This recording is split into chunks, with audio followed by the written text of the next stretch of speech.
Yeah, perfect. And so let's jump right into the first one. We got Nate Maness versus Luke Sanders, or as the UFC website likes to refer to him, Joseph Maness. Not sure where that came from, but Typology's always got it on point, eh? You can't mess with that site, man. You really cannot.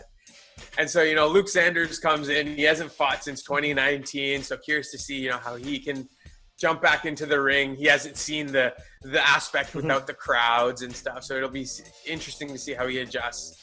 Nate Maness, he comes in hot. His last fight he won, and it was kind of stopped. I think he won because he received 4 or 5 shots below the belt, and kind of gained a point because of that, and that kind of helped him win in decision. But really looking forward to this first fight to kick it off.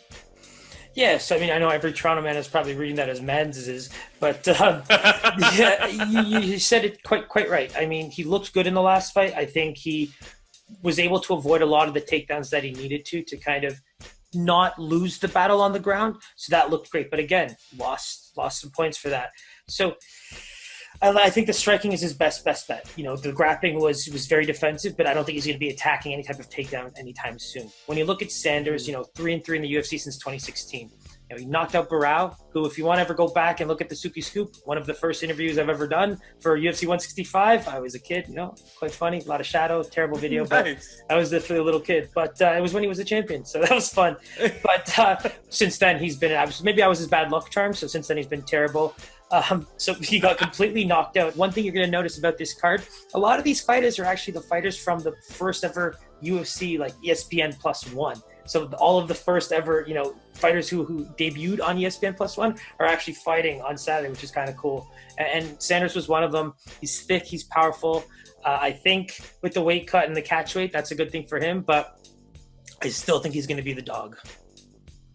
Yeah, so, jumping right into our game in terms of guess the lines here, where do you peg this from a Vegas perspective? Yeah, so, I mean, taking a look at it from, just the way I would coach these guys, if Mans is about to, I'm from Toronto, I said Mans, can you believe that? Mans! If Maness is about to, walk away with this fight, it's going to be distance striking. It's going to be taking this into later rounds, avoiding any type of, powerful rushes that Sanders throws at him. And so I think he's capable. And so I am going to say Maness is the favorite. And I mean, from a Vegas perspective, I want to say a favorite as of probably -130, -140.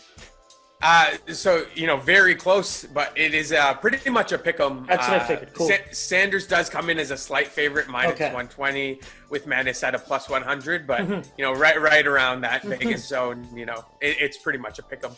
And your analysis is best on this, but I do feel that, like, those are the kinds of ones that we see, those movements, as we kind of, pay a lot more attention Thursday, Friday, Saturday, And so that's someone I actually want to keep an eye on, as you just said, +100, and watch that line. Let's see what happens.